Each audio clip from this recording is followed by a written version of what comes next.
Welcome back to another video, everybody. Man, what a great day it is to be a Tottenham fan. I honestly didn't think we were going to have a day like this again in the transfer window. I mean, the Kudus signing was pretty good, but I don't even know if it compares to this. Obviously, we're going to be talking about a couple of things in here, but mainly we're going to be talking about the Xavi Simons signing. And that's something that is been long awaited. That type of player, obviously everyone knows Spurs has been looking for an attacking midfielder for basically the whole window. I mean, the Morgan Gibbs-White thing was, I think, in the beginning of July. But the Xavi Simons thing didn't look like it was ever actually going to happen until just a few days ago. So we're going to kind of get into that. But first I want to talk about just, because I have to be fair. I have to be, a man of my word. So I've given enough stick to Daniel Levy and the board for not being proactive and aggressive and getting things done in a timely manner. And I think we can clearly see that with this transfer, they saw an opportunity. They took the opportunity. They were serious about negotiations. They didn't let it drag on forever. And in the end, Xavi Simons signs as a Tottenham player today. And what a feeling it is. This is exactly the type of player that we've been needing. And we're going to go into that in a little bit more detail here in a second. I want to kind of give a quick little story about Xavi Simons and kind of his career trajectory, his path, and why I think he makes such a good signing for Spurs. And then we're going to look into the tactic element of it a little bit. Let's just start out, though, by looking at kind of the progression of how this has gone over the last, we'll say, 6 weeks or so. So if we start out over here, we can see Ben Jacobs on July 7th, Chelsea advancing in talks with Xavi Simons. Terms now broadly in place, club-to-club talks ongoing. And at this point, it looked like there had been negotiations between the player and the clubs, but no actual club-to-club agreements on any kind of a fee.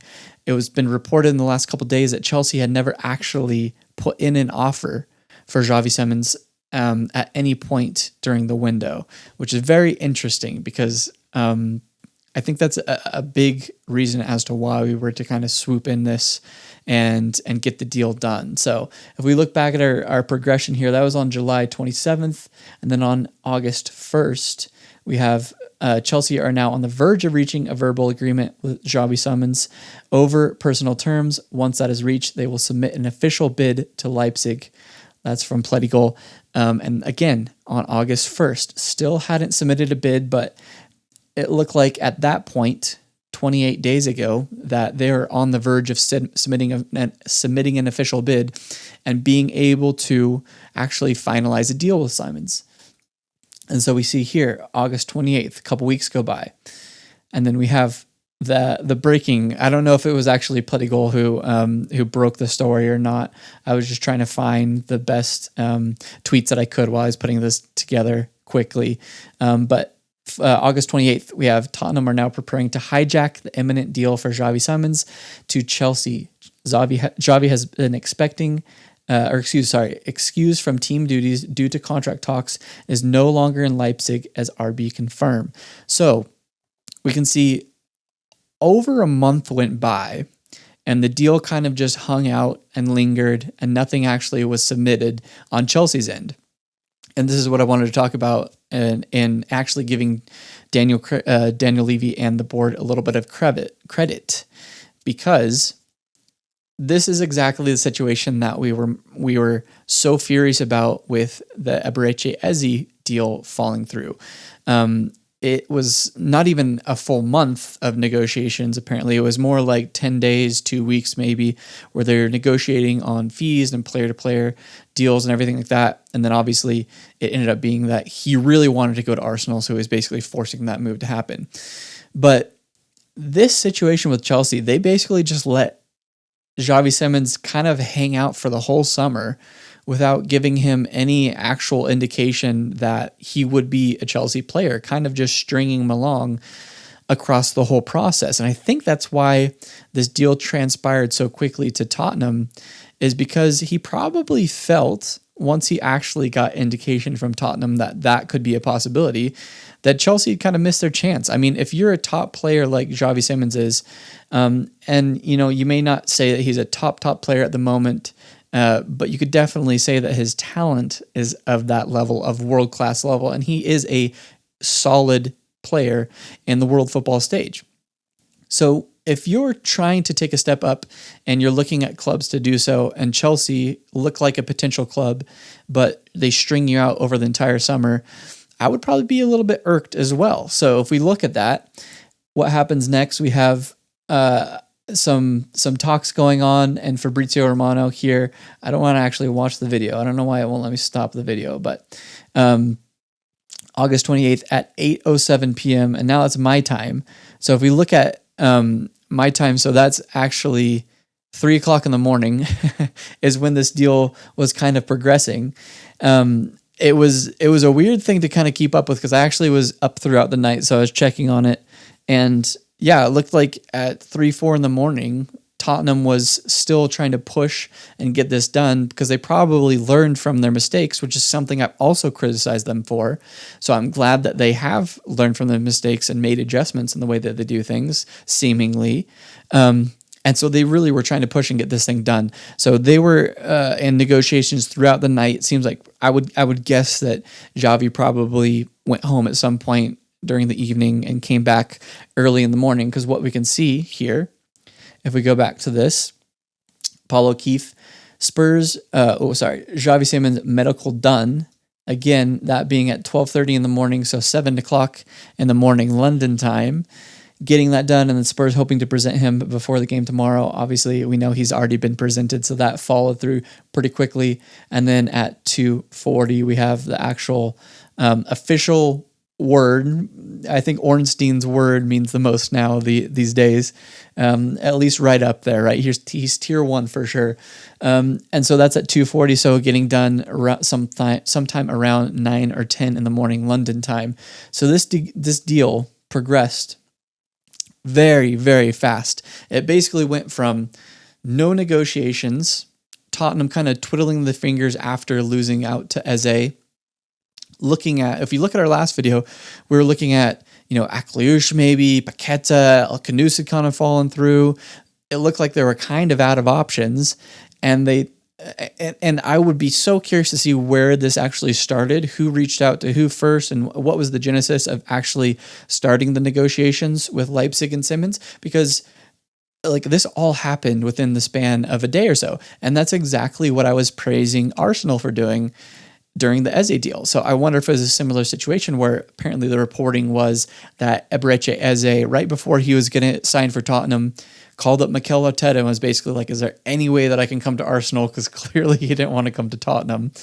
And I wonder if a similar situation happened here where somebody got in contact. Obviously, Spurs and Leipzig have a pretty decent relationship with the Timo Werner loan situation over the last couple of years and some other transfers here and there. So I wonder if there's just communication out there being like, hey, doesn't look like anything's happening with Chelsea. Chelsea kind of have their eyes on other things. Is there any way we could have a chance at getting this deal done? And I would imagine, based on some of the reporting, that once Xavi Simons got into Tottenham, got into Hotspur Way, talked with Thomas Frank, got an understanding of the project, it was pretty clear to him that, okay, this is probably a better move for me and for my career. So I'm just very, very glad to see it progress the way that it did.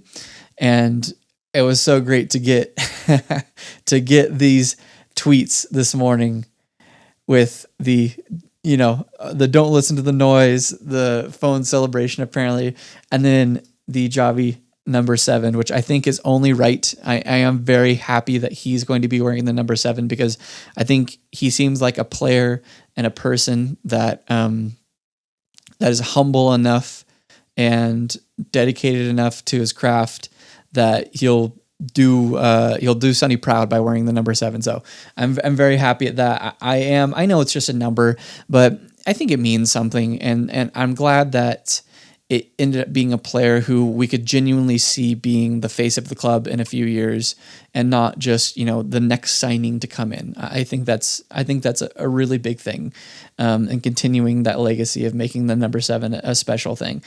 So now if we kind of go over and look at some of the Xavi Simons stats and his kind of fit within Tottenham's squad, we can kind of see here just a quick glance at Xavi Simons' career. He's only 22, just turned 22 in April, so he will be 22 through basically the whole season. So I just wanted to kind of take you through quickly kind of his progression through his career. So obviously, if you didn't know already, kind of a wonder kid, had a ton of hype all the way back as far as I could find 2016, when he was just a Barca Academy player, getting a lot of hype as the next big thing. So obviously, as we can see here from his transfer history, went through the Barca Academy, but then in 2019, he transferred on a free to PSG and was in their academy for a couple years. And then it was in 2022 where he had that big season at PSV, his first big season and his first real season here in 2022-2023 as a starter. As you can see, he only had a couple starts in professional football prior to that. And in 2022-2023, he had that big breakout season, 19 goals, 8 assists in 34 matches for an Eindhoven team who apparently he led the Eredivisie in goals that season, which is crazy for an attacking midfielder. And Eindhoven even won a few trophies that season as well. So a huge impact in his very first season as a full-time professional men's footballer. So then you have the next season, and if we come back here, we can see kind of the speculation at that point. So after this season here, his market value shot up from 18 million to 30 to 40 after end of that loan. And at that time, there was speculation, okay, is he going to be staying at PSG at that point? Is he going to be fighting to have a starting spot in the squad? But if you go back to that time, that was still kind of that Champions League, Neymar, Messi, and Mbappe's team. So it was probably smart for him to not stick around. And obviously with hindsight, we know it was smart for him, but a good decision at the time to say, okay, I'm probably not going to get the starting time here, so I should probably move on somewhere else. And so that's when he takes that loan to RB Leipzig, his first season. And he has this great season here where he has 8 goals, 11 assists, and 32 starts, and really just breaks out. That's where he goes and has his market value skyrocket from 40 million all the way up to 70 million at the end, at the middle point of his loan after he kind of gets going. And then he kind of has a decision to make after that season. And he decides to make another good decision. He decides to stay at Leipzig on another loan, and he plays 25 matches, starts all 25, scores 10 more goals, 6 assists, and has another great campaign for Leipzig. So I just really am happy, or I guess happy is not the right way to say it. I'm happy he ended up coming to Tottenham, but I'm really impressed at the way that he has chosen to make the moves throughout his career, because it seems like he's always put his career first and not necessarily his ego first by playing for the biggest squad or the biggest clubs and playing with the best players or this or that. He's made the decisions to get the most playing time, go into situations where he's a good fit and he's going to excel. And we can clearly see that from the way that things progressed throughout his career. So if we hop back over here, we can see some point throughout his loan, halfway through his loan to Leipzig or I guess it would be this January, he was actually signed on a permanent for a £50 million fee, going to PSG for his permanent move to RB Leipzig. At the time, he had an 80 million market value. So it's crazy to me that PSG let him go for that cheap.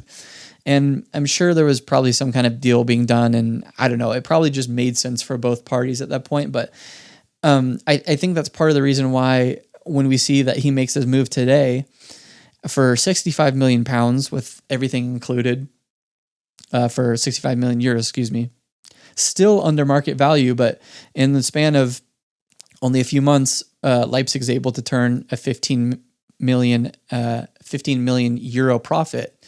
And partly due to because they got him so cheap from PSG. And I think he probably would have been, it sounds like the reporting is he probably would have been happy to stay in Leipzig if things had been progressing the way that he wanted them to for his career. But they, I don't believe they were in any kind of European football. That's right. They finished 7th last season. And so he made a decision to make the step up to another club, and it obviously worked out in our favor. And we're, I think I speak for most Tottenham fans. We're very, very excited to have him at the club. So what I wanted to look into last is how he's kind of fit into the system with Thomas Frank. So this is just obviously my read of the situation. I am not the most tactically astute person. If you want somebody like Lily White Lab, James Alcott, those boys, they will do a better job at knowing exactly Thomas Frank's system and whatnot. But I just like to, from what I see, I mean, I tried to pay attention and I try to really take that element of the game seriously, but I just don't have as much knowledge as them. But anyway, so this is kind of generally how Frank has lined up over the last couple games in a couple different ways. So we had in the first game of the season was a little bit different because we had Bergvall and Gray starting as well. But last game we had Bentancur, Paulinho in this double pivot, and we had Sarr there playing as essentially the number 10. And that shows here in the average player positions. We can see Bentancur basically taking up all of this left space on in the pitch in that double pivot, and Paulinho taking up the right-hand side of the field. And then Sarr pushing up in all these different areas because of the pressing work that they were doing. He was all over the pitch. He was everywhere. And that's something we've just come to expect from Pop at this point. But so this is kind of the setup against the bigger squads. And so I think that obviously it was a good decision by Thomas Frank. And so this is probably the system you'll see more often against bigger sides, I would imagine. But against Burnley, we can see here more of the average possession. The players generally a lot higher up the pitch. So you have Pop and you have Archie all the way up here, and Pop doing the same thing, kind of spreading himself all over the field. And interesting enough, Bergvall very high up the pitch for most of the game, as the whole team kind of just pushed up in possession for a lot of the game as they had the majority of the possession.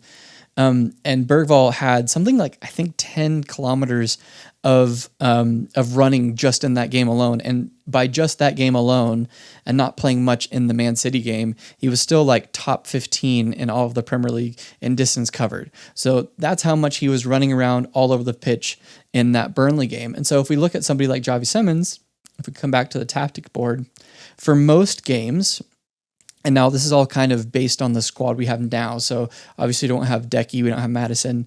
So based on the squad we have now, I think you'll most often see a formation like this with with Paulinho, Sarr, and really that could be any number of midfielders. And Xavi Simons playing the 10, playing in these half spaces with Brennan coming in and coming from the left-hand side of the pitch, driving in like that. And Xavi Simons kind of doing this, dropping back, collecting the ball, moving forward either by passing or by carrying, and then working himself into situations like this where he can either kind of dink the ball over top to make runs for anybody coming in if it's a transition situation, or if it's a low block and we don't have Brennan Johnson making that run here. Say we were more lined up like this and we have Spence, say he has the ball here. We have Spence making this underlapping run, or we have Xavi Simons combining, and we have Spence coming over the outside. So we have these two players combining, forming these triangles. And so you could very much see Spence has been doing that this season, overlapping and then getting to the byline. You could see either Brennan darting in there or Simons getting the ball back and playing little chipped balls, or something he's really good at actually is in these spaces, taking these shots either, oh my gosh, there we go, taking these shots across goal, or something that I've seen him do in seen him do in film is coming across and shooting the ball that way, or taking the touch and actually shooting it back that way. So either way, what he's really good at is being in these tight spaces, playing in this half space here with people overlapping on the outside. So I think this is just going to be a good position for him to play in, to kind of float all around in these areas, because I think he could very much, if I switch to, I think he can very much take up all of these spaces here and basically, obviously, drop back in possession if needed, but just really command all of these spaces, coming back and forth, combining with players, especially when you're in a low block, combining with players, playing balls over the top. That's something he's really, really good at. And so kind of the last thing I wanted to show with that and how I think he'll play through Thomas Frank is, and I think a benefit to having such depth in our midfield is you can kind of game plan specifically for the opposition and what type of midfield, what type of forward line you want to be playing. So if the game's more transitional and you have kind of this defensive structure, because we've been seeing that with Thomas Frank, he likes to have his cam be one of the top two pressers, and then kind of presses in this almost 4-4-2 kind of situation. But then he's also been having one of the two midfielders press up pretty high as well. So you could very much see that being, so if like they're trying to build out, you could very much see that being Simons with Sarr coming up and doing something like this and really trapping players similar to how they did against Man City. But then if they are defending back like this and you have a quick transition situation, say the first ball is to Simons, you can very much see him playing the ball, and with his ability to drive and has decent speed, he's not the fastest player, but you could very much see him popping the ball off to maybe Pauline, or popping the ball off to Richarlison, turning, running, receiving again, and then now he's in this position where he's got three players potentially running through, and he's able to make the decision of where he wants to go with it at that point. And then if you have Richarlison coming on top of it, going through and playing through balls.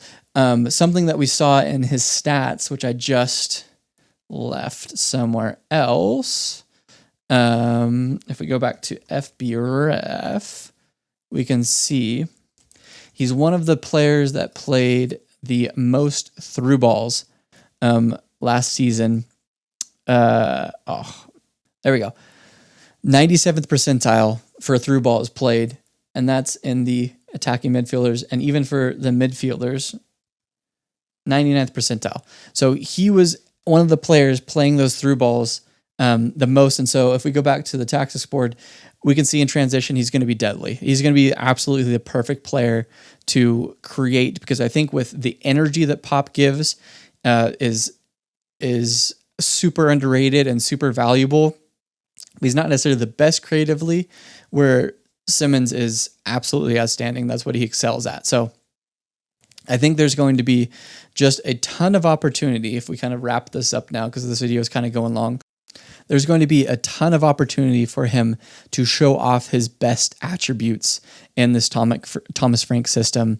And I'm really, really excited to see that. I'm really excited to see how he plays. And it's just kind of unfortunate that we're going to have to wait till the after the September international window to see him actually play. So I don't want to put a damper on today in any way, though. So I'm just going to say very happy that we will be seeing him play for Tottenham at some point nonetheless. So big day. Big day for Tottenham fans. This is probably the biggest signing profile-wise I've seen in my time as a Spurs fan. I know people are comparing this and stacking up against Jurgen Klinsmann back in the day. And obviously, I don't really have a reference to that because I wasn't a Tottenham fan until the early 2010s. But profile-wise, I think this might be the best player they've ever signed, at least in the last 25 years. So very, very exciting. I think Xavi's going to do so much for this team. And I think this is just another step in showing how good the team, or at least doubling down on how good the team could be when fully fitted with a full squad and rotation and depth, and letting Thomas Frank use all those pieces at his advantage to put together the teams that we think that are actually going to make a huge difference this season. I think we will make a big difference. So very excited. That's all I got to say on this one. I know it's gone long, so we'll see how short this video ends up being once I edit it together. But again, thanks so much for watching. We'll catch you in the next one. Big game tomorrow. Very excited for the Bournemouth game. I'll have a review of that, a recap right after the game finishes. So until then, we'll see you in the next one. Peace.